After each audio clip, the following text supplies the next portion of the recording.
On the night of June 29, 1963, just days after Pope Paul VI was elected, the most powerful and secretive ritual in modern church history reportedly took place.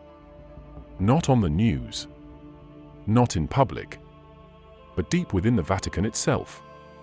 Former Jesuit priest and Vatican insider Malachi Martin didn't just hint at it, he exposed it. And he didn't speak in riddles. He called it what it was, the enthronement of the fallen Archangel Lucifer. That's not symbolic language. That's a direct accusation that a ritual was performed inside the chapel of St. Paul in the Vatican, a ritual meant to spiritually install Satan at the heart of the Catholic Church. Martin didn't pull this out of thin air. He had access to intelligence from high-level clerics. He spoke 6 languages fluently, translated Dead Sea Scrolls, worked in close proximity to popes, and served in the Vatican under Cardinal B.A. This wasn't some guy with a conspiracy blog. This was a man with real credentials, real sources, and the guts to say what most priests would never dare whisper even on their deathbed. He detailed all of this in his book Windswept House. And before you say, it's just a novel, Martin made it clear multiple times, the events in that book are real. The characters are fictional, but the storyline was drawn from actual insider knowledge. In fact, during interviews, he said he had to write it as fiction just to avoid being silenced, or worse. According to Martin, on that night in 1963, 2 ceremonies were held simultaneously, one inside the Vatican and another in South Carolina, USA. They were connected, coordinated. This wasn't a lone black mass in some fringe cult. It was a deliberate, calculated act by high-ranking officials within the church. The purpose? To invert the very spiritual foundation of Catholicism. To shift the axis of power within the church from Christ to Lucifer. You're not hearing that wrong. The people entrusted with preserving the gospel deliberately performed a ritual to hand spiritual authority over to the enemy they claimed to fight. Let's talk logistics. This wasn't a random, chaotic ritual with candles and chanting like you see in movies. This was structured. It followed strict liturgical timing. Symbols were replaced. Altars were desecrated. Specific prayers were inverted. Key clergy were present. And the ritual was reportedly designed to be irreversible. The enthronement wasn't some theatrical protest, it was a binding pact. Martin claimed that the ceremony used actual relics from church history, items taken from ancient archives and catacombs. The location inside the Vatican was chosen for a reason. The Chapel of St. Paul isn't a public space. It's not part of the tourist tours. It's one of the most private sanctuaries within the Apostolic Palace. And that's where the spiritual crown was given, not to Christ, but to Lucifer. Why would they do this? Because some factions within the church don't just reject Christ, they see Lucifer as the true liberator. Not as a devil, but as a source of knowledge, rebellion, and awakening. They see obedience to God as slavery and view the fall not as a tragedy, but as an act of liberation. This is pure inversion theology. And once you understand that, the pieces start falling into place. You ever wonder why the church started becoming more ambiguous after the 1960s? Why doctrine got blurry? Why the sexual abuse scandals exploded? Why certain symbols inside cathedrals started shifting, becoming less about sacrifice and more about self-worship? It's not coincidence. According to Martin, the 1963 enthronement was the catalyst. The ripple effect was planned. Once the spiritual center of the church was compromised, everything else followed. Martin said, the enemy is already inside the Vatican. Not outside. Not threatening from the shadows. Inside. Wearing robes. Holding titles. Sitting at the table. And they weren't passive. They were active participants. These weren't rogue bishops dabbling in the occult. These were influential clerics, bureaucrats, advisors, people who moved money, controlled information, and shaped papal decisions. He never named them directly, because doing so would have been suicide. But he pointed to their network, their methods, and their results. He described a power structure within the church that doesn't answer to God. It answers to a different master. One that thrives in secrecy, manipulation, and spiritual inversion. One that treats Christ not as Savior, but as an obstacle. This ritual in 1963 wasn't just about ceremony. It was about energy. About control. About transferring the spiritual allegiance of the church hierarchy to a force that opposes everything Christianity claims to stand for. And whether you believe in the supernatural or not, the effect is visible. The rot spread. The doctrine weakened. The scandals multiplied. And those responsible? Protected. Shielded. Promoted. People who knew about this? Silenced. Discredited. Or, in Martin's case, mysteriously dead. He died in 1999 from a cerebral hemorrhage after allegedly falling.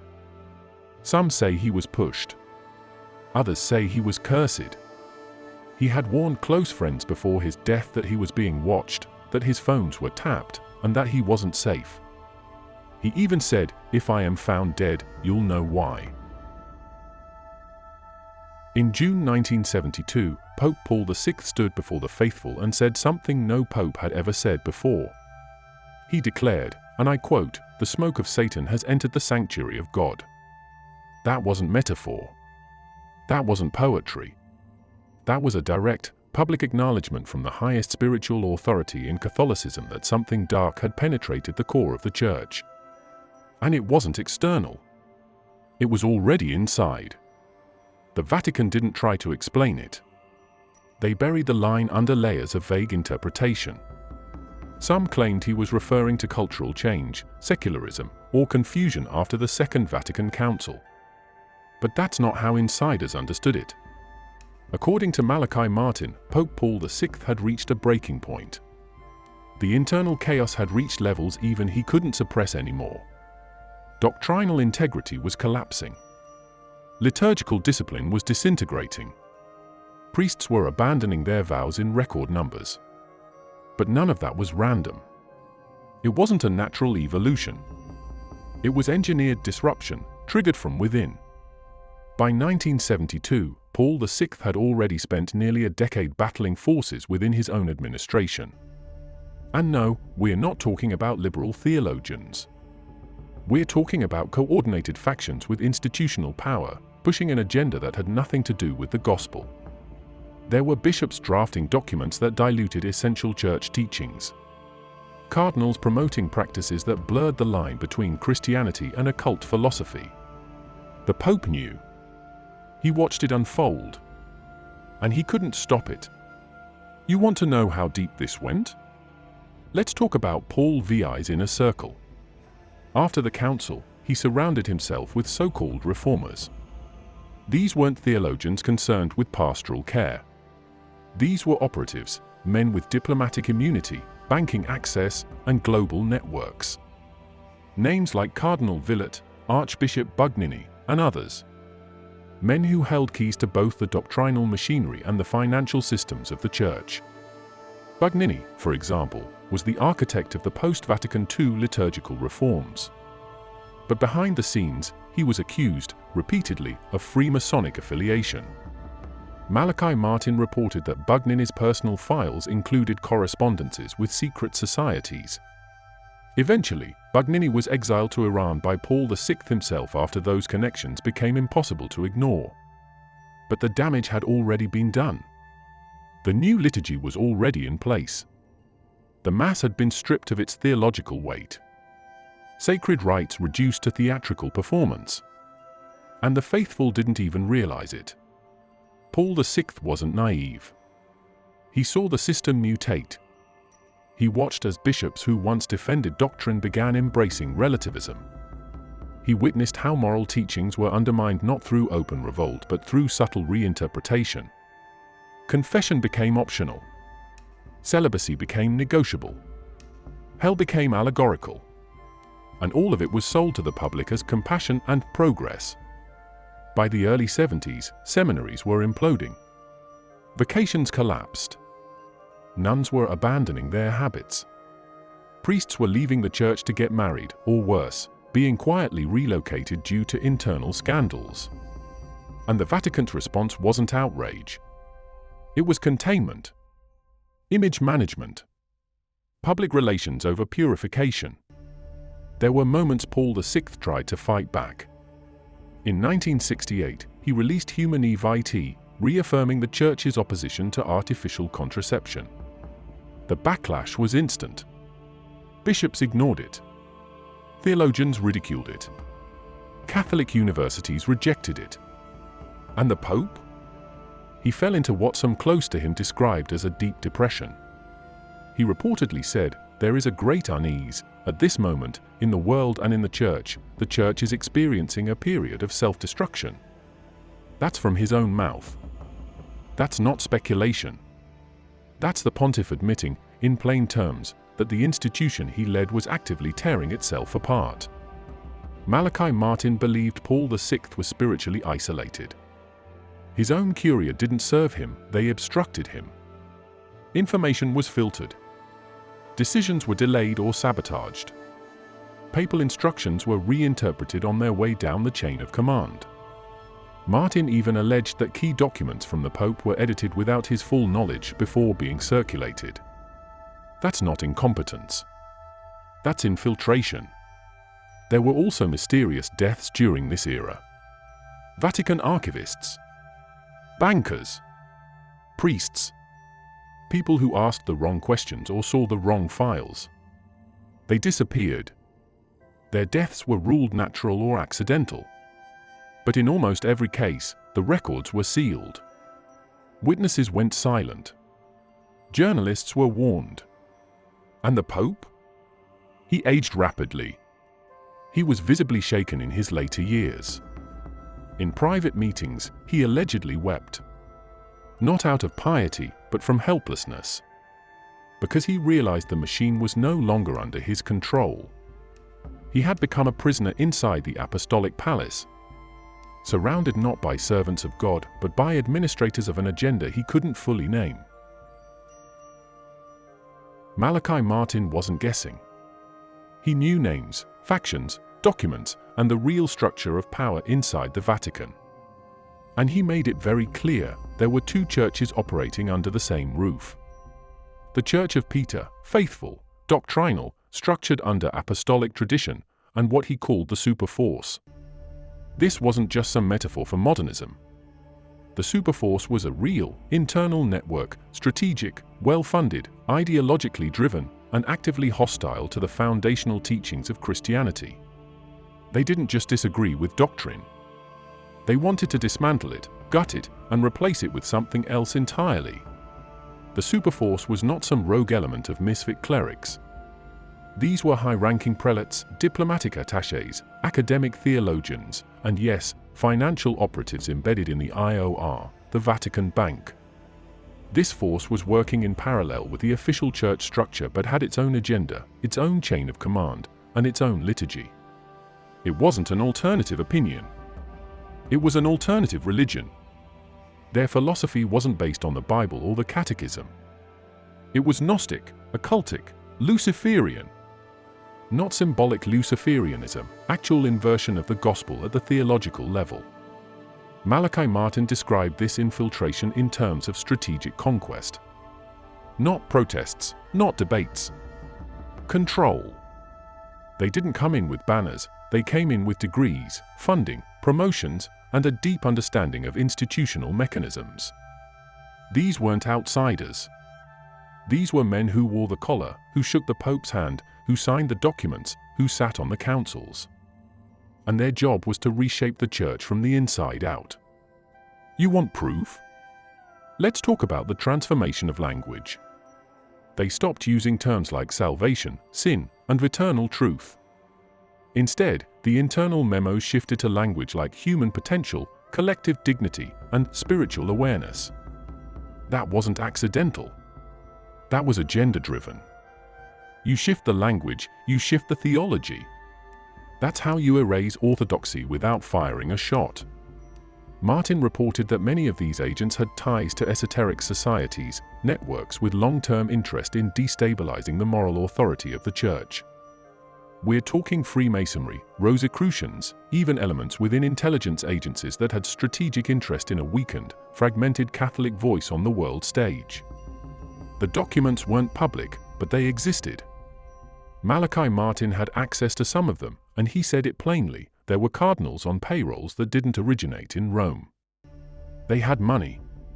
Serious money. The kind that moves nations, not just dioceses. Money flowed through shell companies, charitable fronts, and real estate holdings. Vatican City itself became a hub for international transactions that had nothing to do with Christ. And that financial power funded think tanks, seminaries, and publishing arms that pushed the new theology into every level of the Church's formation pipeline. Young priests were trained not to defend doctrine but to dismantle it politely. That was the game. Dress the destruction in pastoral language, and nobody notices the collapse until it's irreversible. Martin also uncovered that the Superforce operated through a double-layered ecclesiastical model. On the surface, you had your standard bishops' conferences, synods, and papal audiences. But underneath, there were meetings, off the books, where real strategy was planned. Decisions were made, not in the consistories, but in apartments, embassies, and private retreats. That's where the real church policy was formed. And it was handed down with precision. You either cooperated, or your career vanished. One of Martin's most damning claims was that even conclaves, yes, papal elections, were not immune to this influence. He never claimed to know the outcome of votes, but he exposed the lobbying. The alliances formed. The blackmail deployed. You think it's a sacred event of prayer and reflection. That's what they want you to think. Behind the red doors, deals were made. Promises exchanged. Files opened. And the man who walked out dressed in white often owed more to political favors than to the Holy Spirit. The Superforce wasn't interested in theological arguments. They operated on infiltration, compromise, and leverage. Their goal wasn't to convince the faithful. Their goal was to control the flow of information. Rewrite the catechism slowly. Insert ambiguity into once clear teachings. Undermine Marian devotion, reframe the Eucharist, neutralize exorcism theology, and treat hell as a myth. That's not decentralization. That's subversion. Malachi Martin said that some of these men at the highest levels were perfectly possessed. Not just spiritually compromised, fully aligned. He described them as hollowed out, doctrinally vacant, but strategically brilliant. They could recite scripture on command, but there was nothing behind their eyes. No faith. No conscience. Just an agenda. And they weren't isolated cases. They were part of a grid. Let's talk about the architecture. Not the tourist brochure version with the statues and golden ceilings. I'm talking about the parts of the Vatican they don't show you. The locked rooms. The sealed chapels. The subterranean halls where history was buried, literally. Malachi Martin didn't just expose theology. He pointed straight to locations inside the Vatican walls that had been repurposed, reconsecrated, not to God, but to something else. These weren't abandoned spaces. These were operational sanctuaries for private ritual, coded chambers where liturgy was inverted and symbols re-engineered. You think the Vatican is just marble and incense? Look deeper. It's a fortress. And it's got rooms that weren't built for prayer, they were built for control. Inside the Apostolic Palace, there's a chapel that almost no one ever enters. Not because it's off limits, but because it's hidden. You won't find it on official Vatican maps. Martin referred to it carefully in Windswept House. Insiders knew it as a place where the walls were adorned not with saints, but with reinterpretations. Biblical figures morphed into esoteric archetypes. The cross replaced with the ancient Tau. Serpent motifs embedded into the structure itself, not in plain sight, but coded into the carvings, visible only if you know what to look for. That's how the system works. It doesn't broadcast its secrets. It hides them in plain view. The Vatican is filled with symbols, many of which were never Christian to begin with. Obelisks, suns, stars, keyholes, rotundas. These aren't decorations. They're sigils, repurposed from pre-Christian systems. The very layout of St. Peter's Basilica follows ancient ritual geometry. Not speculation, actual measurements. Bernini's colonnade? It's not just the arms of the church. It's a containment circle. A mechanism of energetic focus. The architecture doesn't serve theology. It channels it. Now back to the chapel. During the 1963 enthronement ritual, yes, the one Martin exposed, this was the location used inside the Vatican walls. Candles weren't lit for Mass. They were arranged for directional purpose. The altar wasn't used for communion. It was inverted. And relics, actual bones, parchments, artifacts, were brought in, not for veneration, but for activation. That's the word Martin used. Activation. A spiritual portal was opened. And the rite wasn't conducted by laymen. It was performed by clerics with authority, men who held real positions in the hierarchy. There's another layer here, and it's physical. The Vatican is built above an ancient Roman necropolis. You've heard of the Vatican grottos. But the deeper level? The one tourists don't enter? That's where the real secrets are. Bones, tombs, chambers dating back to pagan Rome. It's not folklore. It's on record. They literally built the church on top of a death cult city. And Martin believed certain parts of this understructure were deliberately left intact, preserved, because they served a purpose in certain rituals. Sound crazy? Explain why access to those lower levels is restricted to a few archivists and Swiss Guard operatives with top-tier clearance. Martin described one space beneath the Vatican archives where the air changed. Not metaphorically. The temperature dropped. The smell shifted. And the walls were covered in soot, not from candles, but from something older. Blackened carvings that had been scrubbed but never removed. In that room, according to his sources, relics were stored that were never catalogued. Items recovered from excavations, from catacombs, from Eastern monasteries long abandoned. Amulets. Scrolls. Statues. Not of saints, but of entities with names you won't find in any Catholic missal. He described a particular object, locked in a climate-controlled vault, an altar stone removed from a burned-down monastery in France, linked to the Cathars. That stone, according to legend, had been used in blood rituals during the Albigensian Crusade. The Vatican didn't destroy it. They kept it. Secured it. Guarded it. Ask yourself why a church would preserve an object associated with condemned heresy and alleged ritual sacrifice. It doesn't stop there. Martin mentioned the Borgia apartments, lavish, darkly symbolic, and oddly untouched by modern renovation. Frescoes of demonic creatures intertwined with human forms. Eyes watching from corners. Sexual motifs placed alongside sacred geometry. This wasn't Renaissance art. This was initiation symbolism. The kind used in secret societies to encode access and rank. You walk through those halls, and if you don't know what you're looking at, it's just artwork.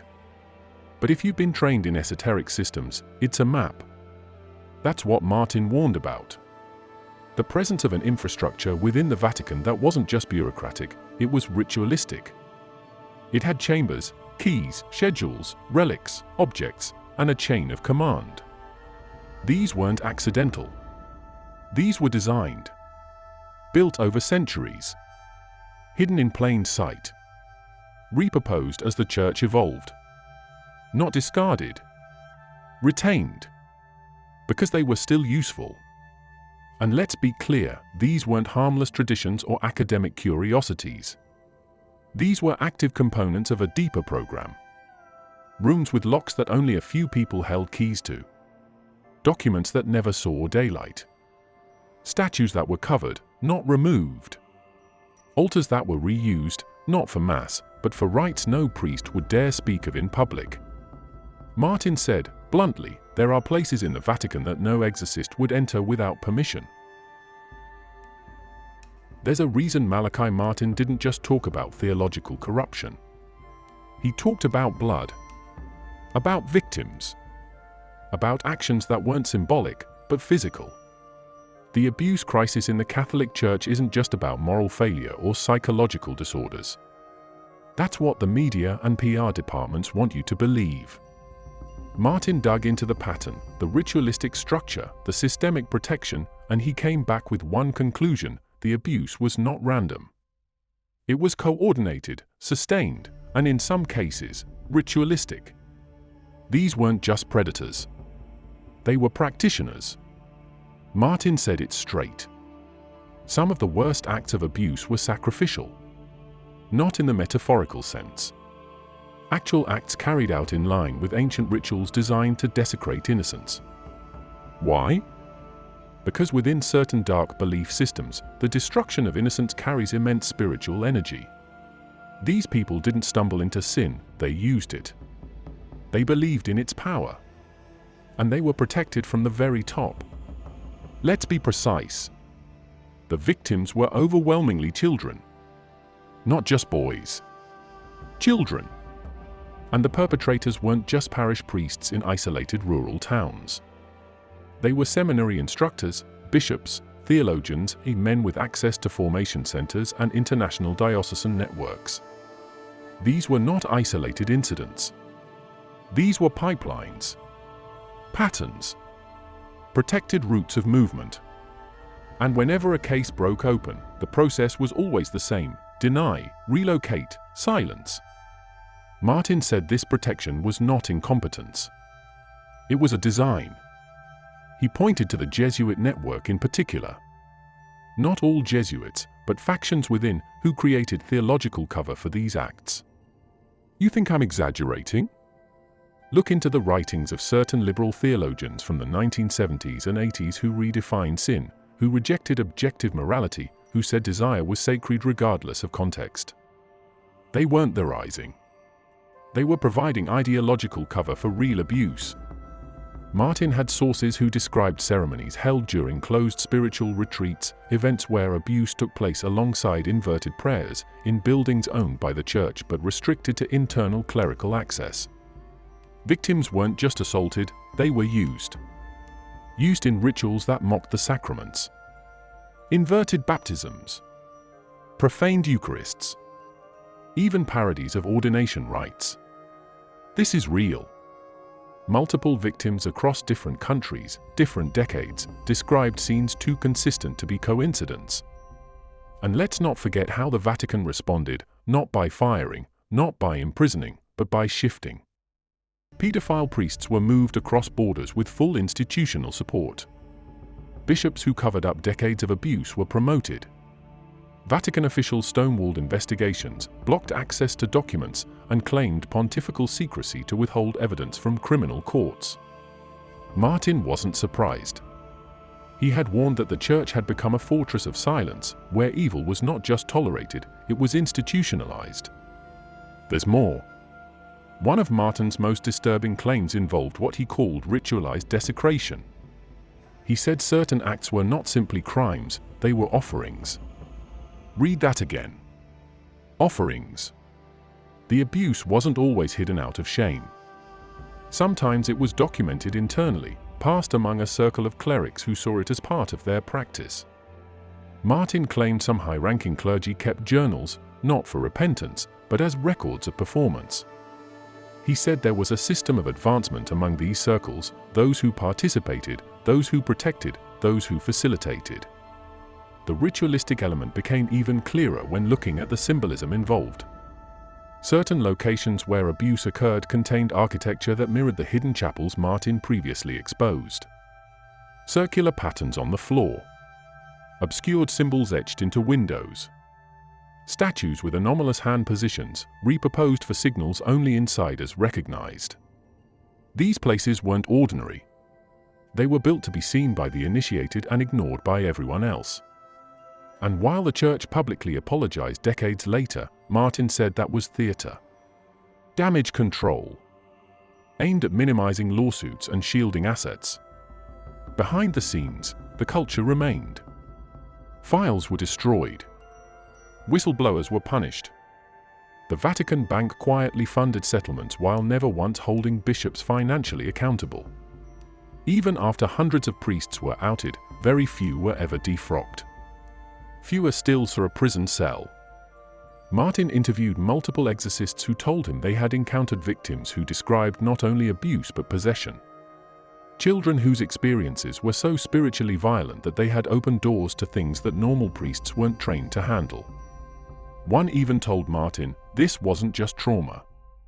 This was an invocation. That's the level we're dealing with. You don't get there through psychology. You get there through intention. Let's cut straight through the myths. There's a name that keeps coming up in whispered corners of Vatican history, the Black Pope. And no, it's not just the superior general of the Jesuits. That's the sanitized version they feed to journalists. Malachi Martin described something far more dangerous. A shadow authority inside the church. A force that operated parallel to the visible papacy. Not in contradiction, but in domination. A second papacy, one you don't see on balconies waving to the crowd. One that doesn't dress in white but rules in silence, through fear, leverage, and blood loyalty. Martin wasn't speculating. He worked inside Vatican intelligence. He handled top-level documents. He had direct contact with clerics who were silenced, transferred, and in some cases, found dead.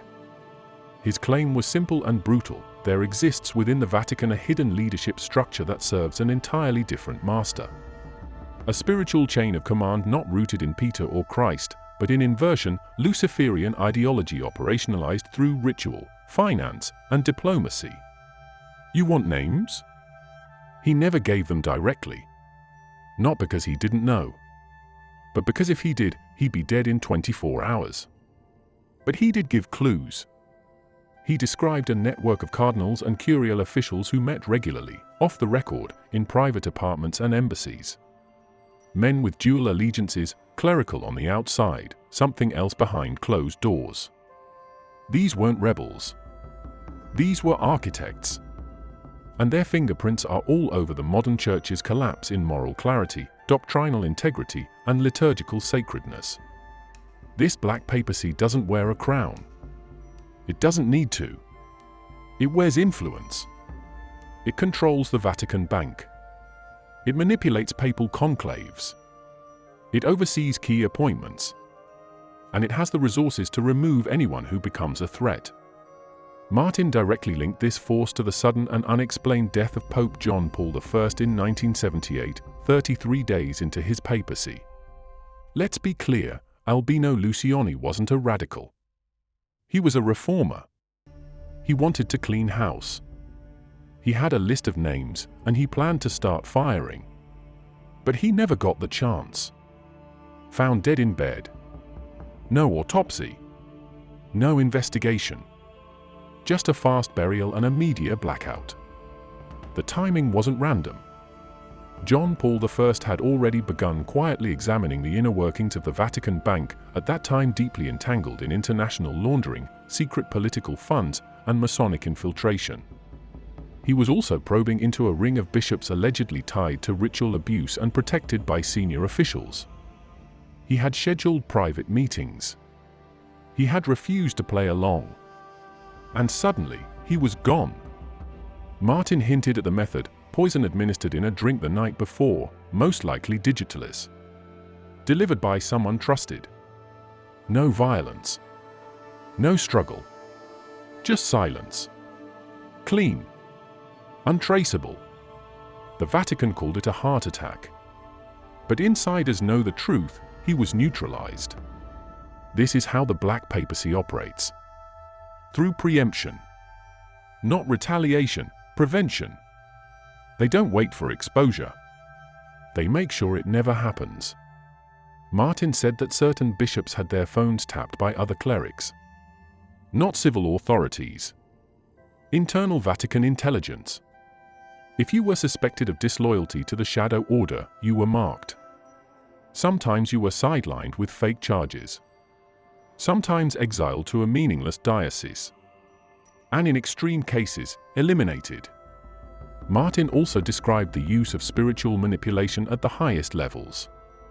Not just political pressure, but occult influence. Black masses performed in Rome. Documents consecrated in blood. Clergy forced to undergo binding rituals under threat of exposure or spiritual attack. This isn't fiction. He cited testimony from former insiders who were broken, terrified, and in hiding. They described a world where oaths of silence were enforced with demonic vows, not just legal NDAs. Even popes weren't immune. Paul VI, according to Martin, lived in fear in his final years. He spoke of the smoke of Satan not as a metaphor but as an acknowledgement of personal defeat. He was surrounded by handlers. Every communication filtered. Every order delayed. The real control was elsewhere.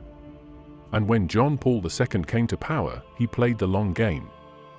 He knew what happened to his predecessor. That's why it took decades for him to make even small reforms. He was boxed in. The Black Papacy has no face. It exists in documents that never leave the archives.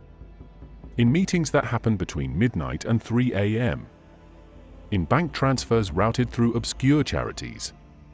In sudden retirements. In bishops who fall from balconies or die in car crashes on the eve of testimony. By the time Martin reached the end, he had no illusions left.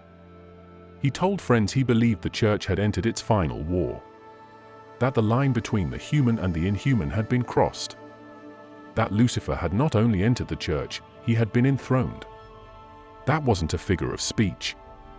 That was a statement of fact. A ritual enthronement in 1963, a coordinated infiltration through the highest levels of power, and a system of concealment so advanced it could make journalists look insane and whistleblowers disappear. He said the real battle wasn't coming, it already happened. And the bad guys won the opening rounds. He warned about a future where the faithful would be led by wolves wearing vestments. Where bishops would celebrate masses with no faith. Where the sacraments would be mimicked but spiritually hollow. Where the face of the Church would smile, speak peace, bless the crowds, but behind it, another force was operating with full control. He said there would be a pope, a visible pope, but he would be under surveillance. Surrounded. Controlled. And beneath him, the real decisions would be made by those loyal to the shadow authority. Martin didn't write horror stories. He recorded operations. He mapped out a system of esoteric domination that used the structure of the Church like a parasite. A parasite that needed the Church's legitimacy to survive, but whose purpose was to hollow it out, invert it, and eventually destroy the last traces of apostolic truth. This was about more than theology. This was about control. Psychological, spiritual, and geopolitical. He traced connections between Vatican officials and intelligence agencies. Between liturgical reforms and occult symbolism. Between financial networks and blackmail rings. He said there were priests on payrolls that didn't come from Rome. That there were bishops who were assets, actively running disinformation campaigns inside the Church. You think that sounds extreme? Martin had documents.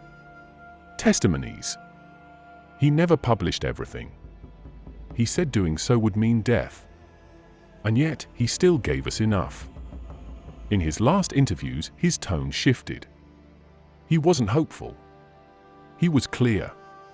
He said the time for reform was over. That we had passed the point of no return. That a false church was rising inside the shell of the true one. And most people wouldn't even notice. That's how precise the inversion had become. The masses would keep showing up to Mass, keep taking the sacraments, keep nodding along with homilies, while the institution they trusted was already spiritually bankrupt, already owned. He called it the apostasy from within. Not the atheists. Not the outsiders. The betrayal would come from those inside the walls. Those wearing the robes. smiling for the cameras, making ecumenical statements while covering up networks of abuse and corruption and esoteric allegiance. He said the final weapon wasn't force. It was exhaustion. Make the faithful so tired, so confused, so scandalized, they stop resisting. They accept the new doctrine. They surrender to the system. They normalize the inversion. Martin wasn't a perfect man. He had critics. He had enemies. But none of them could refute his sources. None of them could deny the scale of what he exposed. He named the pattern. He exposed the structure. He decoded the machine. And he said this machine wasn't going to stop until it reached its endgame, the total desacralization of the church. So for those of you watching this, ask yourself, do you really think this was just a story? Or are you starting to see what Martin saw? A takeover masked as reform. A throne given to the wrong king.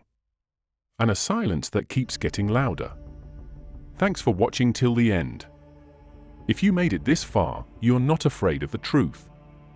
And that already sets you apart. Stay sharp. Stay awake.